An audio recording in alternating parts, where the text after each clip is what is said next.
Shopbiz। मेरा नाम है नरेंद्र कुमार। आज जो हम बातचीत करने जा रहे हैं वो है कैपिटल गेन टैक्स के बारे में। कैपिटल गेन टैक्स आप में से बहुत सारे लोगों को पता भी होगा कि कैपिटल गेन होता क्या है।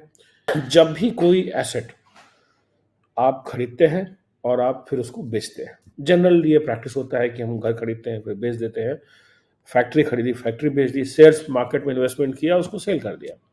जब जब फंड की जरूरत पड़ती है या लोगों का एक्सपेंशन प्लान होता है या बहुत सारे रीजन हो सकते हैं, तो भारत सरकार का जो इनकम टैक्स एक्ट है उसमें उस पर टैक्स ड्यूटी लगती है। तो हम लोग पूरे वीडियो में इस पर बात करेंगे। आप चैनल पर पहली बार आए हैं तो हमारे चैनल को सब्सक्राइब कीजिए और इस वीडियो के अंत तक बने रहिए। काफ़ी सारी जानकारी आपको बहुत ही कम समय में मिलने जा रहा है। सबसे पहले बात करते हैं कि what is capital asset. Capital asset है क्या? कैपिटल एसेट जो है वो तीन तरीके की हो सकती है। मूवेबल इमूवेबल हो गया कैटेगरी वन, टेंजिबल इंटेंजिबल भी हो सकता है।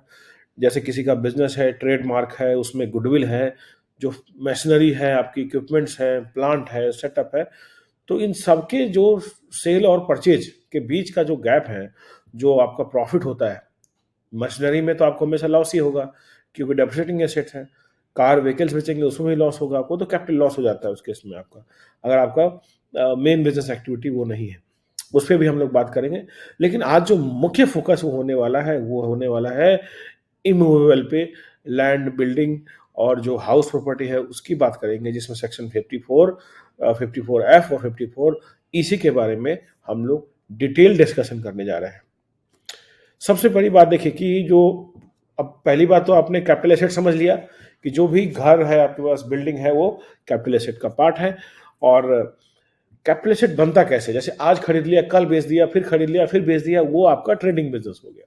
वो इस एग्जेम्पशन में, मतलब टैक्स बेनिफिट का जो स्कीम है भारत सरकार की सेक्शन 54 में, 54F में और 54 इसी में, उसमें क्वालिफाई नहीं करता।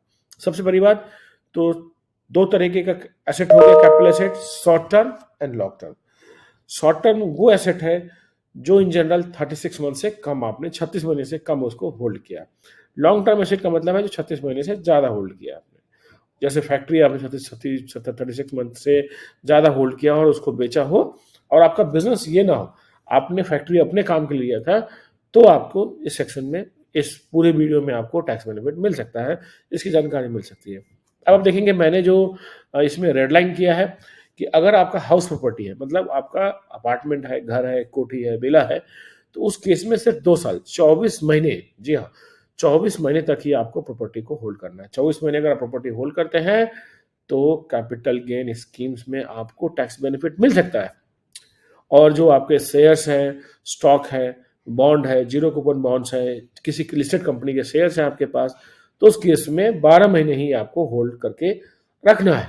और बाकी जो कैपिटल एसेट है उसको 36 मंथ तक होल्ड करके रखना होता है। अब जो हम बात करने वाले हैं कि जो सेक्शन 54 में एग्जेम्पशन किसको मिलेगा। मान लीजिए कि आपके पास एक अपार्टमेंट है या आपके पास एक कोठी है जो आपने सेल किया, सिर्फ इंडिविजुअल को और एचयूएफ को ही ये बेनिफिट मिलता है। मतलब आपने मान लो 25 लाख की प्लॉट बिल्ड, आपकी अपार्टमेंट थी, प्लॉट तो इसमें कवर नहीं होता, 25 लाख की अपार्टमेंट थी, आपने 50 लाख में बेच दिया, तो आपके हिसाब से मोटा मोटा 25 लाख रुपए का आपका कैपिटल गेन हो गया। और ये एग्जेम्पशन कंपनीज को नहीं मिलता है।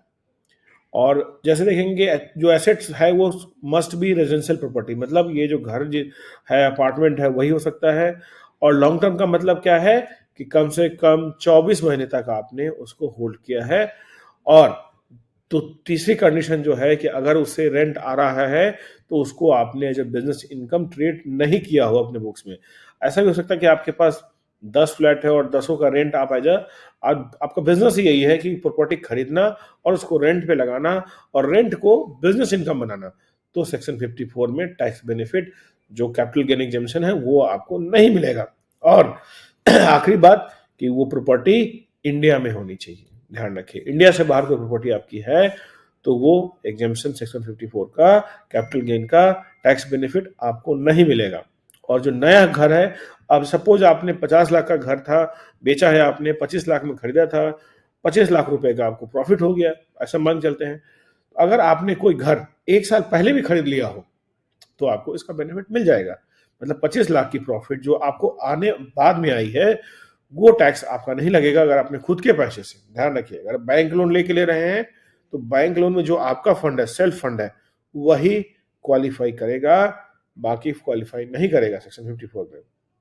और 1 साल पहले या 2 साल बाद, जिस दिन आपने सेल किया है उसके 2 साल के बाद अगर आप लेते हैं तो आपको वो क्वालिफाई कर जाता है। और अगर आप खुद कंस्ट्रक्शन कर रहे हैं, जैसे आपके पास अपना प्लॉट है, आपके दादा, आपके पिताजी के नाम पे प्लॉट है, आपकी मम्मी के नाम पे प्लॉट है, उस पर हाँ ध्यान रखिए, अगर 3 साल में आपका कंस्ट्रक्शन पूरा नहीं हुआ तो कैपिटल गेन टैक्स का एग्जेम्पशन आपको नहीं मिलेगा, और जो 25 लाख का प्रॉफिट जो मैंने एग्जाम्पल दिया है उस पर आपको टैक्स लग जाएगा। और जो कैपिटल गेन एग्जेम्पशन जो है उसका प्रोसेस क्या है वो आप देखिए, जो अभी चेंजेस किए गए हैं उसके अंदर, कि capital gain from selling of residential property, investment in new property, मतलब एक घर आप बेचेंगे और दूसरा घर आप परचेज करेंगे तब ये बेनिफिट मिलेगा। कोई लिमिट नहीं है इसके अंदर, मतलब आपके पास एक घर है, अभी 2 घर है, 4 घर है, 5 घर है, कोई लिमिट नहीं है सेक्शन 54 में। और ध्यान रखिए, मैक्सिमम जो जो कैप लगाया गया है वो 10 करोड़ का है, और 10 करोड़ से ऊपर का परचेज कॉस्ट है तो उस पर आपको बेनिफिट नहीं मिलेगा।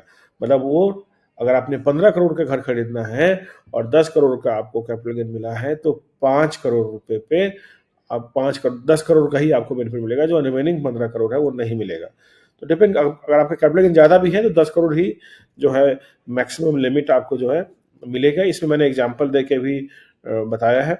अब हम बात करते हैं कि मैंडेटरी कंडीशन क्या है। सबसे पहला कंडीशन ये है कि जो प्रॉफिट आपका हुआ है 25 लाख रुपए का, 50 लाख घर बेचा आपने, 25, उसमें से सबसे पहले तो आपको एक घर बनवाना है 3 साल में, या अपना जो जो नया घर है वो 2 साल में खरीदना है। और उसके भी कंडीशन है जिसके बारे में हम बात करेंगे, या आपने 1 साल पहले कोई घर खरीद लिया। ध्यान रखिए, प्लॉट में कोई इन्वेस्टमेंट आप नहीं कर सकते। जो 25 लाख का गेन मैंने बताया है, जो भी गेन आपको होता है कैपिटल गेन, वो आप प्लॉट में इन्वेस्ट नहीं कर सकते। और जो टाइम बताया है कि 1 साल 2 साल अगर तो ऐसे ही मिल जा रहा है, और नया घर बना दें 3 साल के अंदर कंप्लीट हो जाना चाहिए। लेकिन अगर आपने कोई अपार्टमेंट में बुकिंग कराई है और बिल्डर ने कमिटमेंट 3 साल का दिया था और वो 3 साल में कंप्लीट नहीं कर रहा, एडिशनल चीज मैंने आपको बताया है अभी। और जो अगर आप सपोज कि जिस दिन रिटर्न फाइलिंग करनी है उस दिन आप कैपिटल गेन अकाउंट में इन्वेस्ट नहीं कर पाते हैं, वैसे केसेस में आपको इसका बेनिफिट आपको मिल जाएगा और आपको कैपिटल गेन स्कीम्स अकाउंट में पैसा डिपॉजिट करना होगा। और जब हम कैपिटल गेन स्कीम्स की बात करेंगे तो रिटर्न डेट का, जो रिटर्न फाइलिंग डेट है, सपोज इंडिविजुअल केस में 31 जुलाई होता है नेक्स्ट फाइनेंशियल ईयर में, उससे पहले आपको अपना जो unused amount of capital gain है, जो आपने गेन किया है, जो आपने डिपॉजिट नहीं करवाया, वो आपको डिपॉजिट करना पड़ेगा। और अगले 3 साल में आपको अपना नया घर बनाना है, या 2 साल में घर आपको परचेज करना पड़ेगा। अगर आप नॉन यूटिलाइजेशन में आते हैं तो कैपिटल गेन जो आपने जनरेट किया है वो टैक्सेबल हो जाएगा।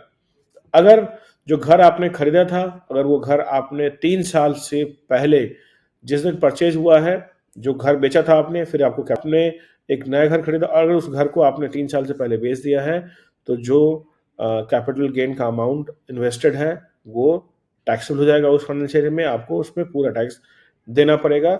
उस समय जो कैपिटल गेन लॉन्ग अगर बिल्डर आपको घर देने से मना करता है या डिले करता है 3 साल से ज़्यादा, तो वो टैक्सेबल लग जाएगा उसके ऊपर, उसमें कोई समस्या नहीं है। सेक्शन 54 में जो हम बात करते हैं कि इसमें कोई पहले जो रूल था उसमें कोई कैप नहीं था, और असेसमेंट ईयर 24-25 के बाद इस पर एक कैप आ गया है कि 10 करोड़ का ही कैप इसके ऊपर हो सकता है, और जो इंडेक्सेशन है वो सब तो आपको मिलता ही है। और 10 करोड़ से ऊपर का अगर आपने प्रॉपर्टी इन्वेस्ट किया है तो वो कैप 10, अदर कोई भी आपकी इन्वेस्ट, या आपने घर खरीदा या पार्सली अमाउंट आपका बच गया है तो उसको आप लॉन्ग टर्म इंफ्रास्ट्रक्चर बॉन्ड्स में लगा देते हैं विद इन 6 मंथ्स, तो 54 ईसी का आपको बेनिफिट मिल जाता है। और जो अगर कुछ और अमाउंट आपका बच गया है तो वो टैक्सेबल है। और जो 24 महीने से कम की सेल किया है, 24 महीने से कम होल्ड किया है, तो 30% टैक्स लगेगा अगर आप इन्वेस्ट नहीं कर रहे हैं तो। और इनफैक्ट शॉर्ट टर्म में तो आपको टैक्स लगेगा ही लगेगा, जो भी आपका स्लैब है 30 है, 20 है, 10 है, उसके ऊपर लग सकता है। और लॉन्ग टर्म वाले में 20% का जो स्लैब है वो लगता है अगर आप इन्वेस्टमेंट नहीं कर रहे हैं किसी भी कैपिटल एसेट में। अब सेक्शन 54F का जो एग्जेम्पशन है, री इन्वेस्टमेंट इन न्यू रेजिडेंशियल प्रॉपर्टी, देखिए तो उसमें क्या है कि 54 का मतलब है कि अदर देन हाउस प्रॉपर्टी, जो अपार्टमेंट है, घर है, कोठी है, विला है, उसके अलावा अगर कोई प्रॉपर्टी आपने बेचा है या कोई आपने कोई कैपिटल गेन आपके पास, तो उस केस में सेक्शन 54F का जो रिक्वायरमेंट है वो आता है।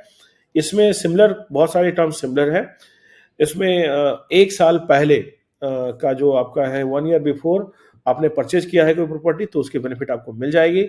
और 2 साल बाद भी अगर आप परचेज करते हैं जिस समय आपको कैपिटल गेन आया है, तब भी ये बेनिफिट मिल जाएगा। और इसमें सबसे कंडीशन जो बड़ी है वो है कि tax payer must not own more than one residential property at the time of sale of original asset.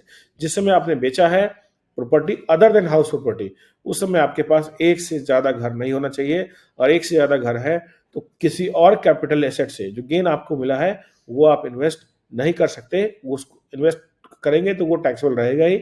एक घर आपके पास है, अगर आपने फैक्ट्री बेची है या कोई दुकान बेचा है कमर्शियल और वहां से गेन हुआ है, तो उस गेन को आप टैक्स फ्री इन्वेस्टमेंट कर सकते हैं दूसरा घर खरीदने के लिए। तो ये डिफरेंस है। सेक्शन 54 में जो हमने बातचीत करी थी उसमें ये था कि क्लियरली कि उसमें कोई लिमिट नहीं था, एक घर हो आपके पास या 2 घर हो या 5 घर हो, घर बेच के घर खरीद रहे हैं, आपको मुनाफा हो रहा है, वो टैक्स फ्री था। मतलब अगर आप इन्वेस्ट कर रहे हैं तो वो उस पर कैपिटल गेन स्कीम्स आपको मिल रही थी उसका। अब जो डिफरेंसेस की बात करेंगे, इस पीपीटी में आप देखेंगे क्लियरली डिफरेंसेस जो दिखाया गया है कि ये सेक्शन 54 है रेजिडेंशियल प्रॉपर्टी के लिए, जिसमें लोग रहते हैं अदर देन प्लॉट। ये नॉन रेजिडेंशियल के लिए है और इसमें फुल्ली एग्जेम्पशन मिलता है। 54F में क्या है कि अगर मान लो कि 50 लाख का दुकान था और आपने 25 लाख में खरीदा हुआ था, 25 लाख का आपको गेन हो गया है, तो 50 लाख जो मेन सेल कंसिडरेशन है वो जितना उसका परसेंटेज आप इन्वेस्ट करोगे उतना ही गेन आपको मिलेगा। तो 25 लाख का गेन अगर आपका है, अगर पूरा 50 लाख इन्वेस्ट करोगे तब मिलेगा। यहाँ पर ऐसा नहीं था, आपको 25 लाख का गेन जो 54 में आया था अपार्टमेंट सेल करके, प्लॉट विला सेल करके या कुछ भी सेल करके 54 में, तो जो हाउसिंग प्रॉपर्टी को सेल करके लाते हैं तो उसमें कोई कैपिंग ऑफ इन्वेस्टमेंट नहीं है। मतलब आपको जो गेन आपके पास आया है वो पूरा का पूरा इन्वेस्ट कर दीजिए, आपका हो जाएगा टैक्सेबल। यहाँ पे गेन को, जो गेन आया है उसकी टैक्स को बचाने के लिए आपको सेल कंसिडरेशन जो आपने जो जनरेट किया उसके परसेंटेज में आपको जितना आप इन्वेस्ट करोगे उतना ही आपको एग्जेम्पशन मिलेगा। पहली बात सेक्शन 54 में हम पहले बात कर चुके हैं कि कोई रिस्ट्रिक्शन नहीं है कि आपके पास कितना घर, नंबर ऑफ हाउसेज कितने होने चाहिए, एक भी है, 2 है, 5 है, 10 है, कोई दिक्कत नहीं, आपको पूरा एग्जेम्पशन मिलेगा। और सेक्शन 54F में एक ही घर होगा, उसी को बेनिफिट मिलेगी। और उसके अलावा इसमें जो है 2 करोड़ का ही मैक्सिमम एग्जेम्पशन अवेलेबल है फॉर इन्वेस्टमेंट इन 2 प्रॉपर्टीज। अगर आप 2 प्रॉपर्टी में इन्वेस्ट करना चाहते हैं, और सेक्शन 54F में ऐसा कोई एग्जेम्पशन नहीं है बिकॉज इसमें एक ही हाउस आपके पास पहले से होना चाहिए। अगर आपने दोनों ही केसेस में सेक्शन 54 और 54F में आपने प्रॉपर्टी अगर सेल कर दिया है तो आपका जो एग्जेम्पशन है वो रिवर्स हो जाएगा। इसमें हम की फैक्टर ऑफ फॉर इन्वेस्टमेंट हम बात कर रहे हैं, जो कॉस्ट ऑफ जो प्रॉपर्टी है और जो सेल अमाउंट है उसका जो लोअर अमाउंट है वही आपको मिलता है। सेक्शन 54 इसी की बात हम कर रहे हैं। तो और आपके नाम पे प्रॉपर्टी होनी चाहिए, किसी और के नाम पे नहीं। और अगर बिल्डर ने घर बनाने में डिले किया है तो उसमें आपको उसका भी बेनिफिट मिलेगा 54F में, कि डिले अगर कोई होता है तो उसमें आपको पेनलाइज नहीं किया जाएगा। 3 साल का टाइम पीरियड है वो एक्सटेंड माना जाएगा। और 54EC है जो अगर आप घर नहीं खरीद रहे हैं, कोई भी इन्वेस्टमेंट नहीं कर रहे हाउसिंग में, और आप सोचते हैं कि मेरे पास पैसा आ गया है, गेन हो गया, मैं क्या करूं, तो विद इन 6 मंथ आपको जो नोटिफाइड बॉन्ड्स हैं, NHI के REC बॉन्ड्स है, उसमें इन्वेस्टमेंट करना होगा। का जो टाइम पीरियड, जो अमाउंट है वो 50 लाख होना चाहिए, और बॉन्ड मैक्स मिनिमम जो है 3 साल के लिए आपको इन्वेस्ट तो करना ही पड़ेगा। बॉन्ड पर रिटर्न बहुत कम है, बॉन्ड पर जो इंटरेस्ट आएगा वो टैक्सेबल रहेगा आपका, लेकिन जो कैपिटल अमाउंट है वो टैक्सेबल नहीं होगा आपका। तो 54EC के बारे में हम बात कर चुके हैं ऑलरेडी। और 54EC में जो आपके पास फंड आता है वो आपके हाउसिंग प्रॉपर्टी से आ सकता है, कमर्शियल से भी आ सकता है, और जो टाइम इन्वेस्टमेंट है वो 6 महीने में ही आपको करना पड़ेगा। होल्डिंग पीरियड बताई था उसका कि 3 साल आपको होल्ड करनी पड़ेगी। अब जो सबसे पहला जो प्रोसेस है, जब भी आप प्रॉपर्टी सेल परचेज के कर रहे होते हैं, कि कैपिटल गेन कितना है आपको वो निकालनी पड़ेगी। आपको प्लान करना पड़ेगा कि कितना एलिजिबल डिडक्शंस हैं। अगर मैं इसको इन्वेस्ट करता हूँ सेक्शन 54 का सहारा लेके, अगर आपने हाउस प्रॉपर्टी से कैपिटल गेन जनरेट किया है, अगर आप 54F में फॉल करते हैं, जो कैपिटल गेन आपको प्रॉफिट मिला है अदर देन हाउस प्रॉपर्टी है, तो उसके हिसाब से प्लानिंग करी जाएगी। प्रॉपर इंडेक्सेशन करके, अगर आपने डीलर कमीशन पे किया है तो वो सब कैलकुलेट करके प्रॉपर प्लान बनाया जाएगा कि कितना आपका कैपिटल गेन एग्जेम्पशन हो सकता है और उसको आप कहाँ इन्वेस्ट कर सकते हैं। ये पूरा प्रोसेस फॉलो होता है। आपको रिटर्न फाइल करना कंपलसरी रहेगा, उसके इसमें रिटर्न फाइल करनी पड़ेगी, और जो डेडलाइन है वो 31 जुलाई की रहती है। 31 जुलाई से पहले आपको जो प्रॉफिट हुआ है वो आपको इन्वेस्ट करना चाहिए। अगर आप इन्वेस्ट नहीं कर रहे हैं तो किसी भी शेड्यूल बैंक में आप इस पैसे को इन्वेस्ट कर सकते हैं 3 साल के लिए, अगर आप कंस्ट्रक्शन करवा रहे हैं, और 2 साल में आपको परचेज करना पड़ेगा। और ये बहुत ही स्ट्रिक्ट प्रोविजन है। और जो सेक्शन 54, 54F और कैपिटल गेन, अगर आपका हाउसिंग से आ रहा है, हाउसिंग सेल करके, कमर्शियल प्रॉपर्टी को सेल करके, या स्टॉक मार्केट से या बॉन्ड से, तो उनके अलग अलग कंसल्टेशन चाहिए या कोई भी कंफ्यूजन है कैपिटल गेन कैलकुलेशन में, टैक्स में, तो आप कॉर्बेज को संपर्क कर सकते हैं। हमारी वेबसाइट को विजिट कर सकते हैं node.corbage.io, एंड मेल कर सकते हैं info@corbage.io। कोई भी क्वेरी हो आप चैनल में कमेंट कर सकते हैं। और अगर आपको वीडियो पसंद आया तो ज़रूर सब्सक्राइब करें, लाइक करें और अपने दोस्तों के साथ शेयर करें। धन्यवाद।